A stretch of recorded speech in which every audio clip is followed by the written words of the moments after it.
Jeg har i dag anlagt blomstereng her i min baghave. I må bære lidt over med mig. Det er første gang, jeg skal optage noget på kamera her. Men nu prøver vi så lige at gå lidt rundt. Jeg starter heroppe i min baghave jo. Og så kan jeg jo lige vise flotte brændestabler, som jeg jo har gået og lavet. Og lige tage et view rundt her.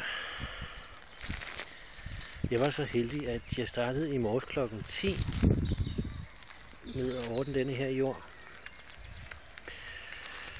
Og så var jeg færdig klokken 17, og så brød der et helvedes uvejr løs. Og heldigvis nåede jeg blev færdig, og så 10 minutter efter, så fik jeg tromlet den af en gevaldig masse vand,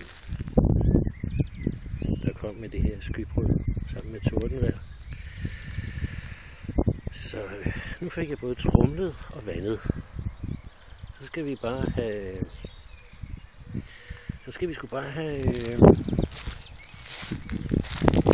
vejret til at holde sig lidt fugtigt den næste stykke tid og godt lunt.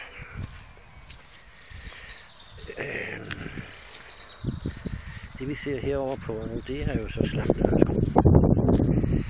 Jeg går lige lidt hernede af, fordi jeg kunne godt tænke mig at vise jer, at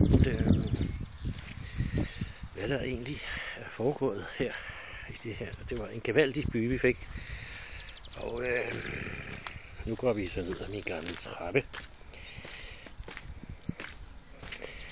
Mit gode afløb, jeg fik lavet her, det er jeg glad for, fordi det tog vandet og ned i jorden, og så gravede jeg jo renrør ned hele vejen herover og rundt. Og når jeg lige kom forbi det her hjørne af huset, hvor jeg havde en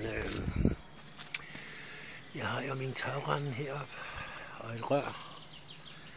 Den fik sgu lige tid at komme med på linjen. Nå, så ned i jorden herfra, så løber det jo det her tværs over min græsplæne, og så kommer det ud af et rør, som indtil videre slutter her under stenen. Og herfra løber det jo så ned på vejen, og der var godt nok gang i den. Der var faktisk så meget gang i den, I kan se alt det her skidt og ravelse, der er blevet regnet med.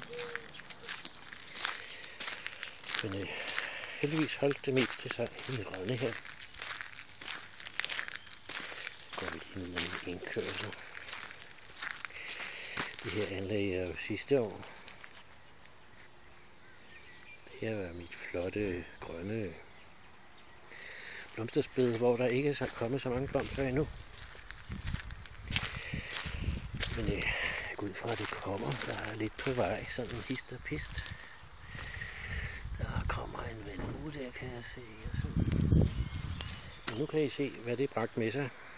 Jeg kan hente det meste af min kørsel hernede. Den ligger nede på foto. Når der kommer sådan et skybrud, så kan vi altså ikke tage det. Men jeg tror, jeg vil prøve at stoppe den her video. Nu fik jeg da prøvet mit kamera. Men det er jo sådan her, mit sted ser ud.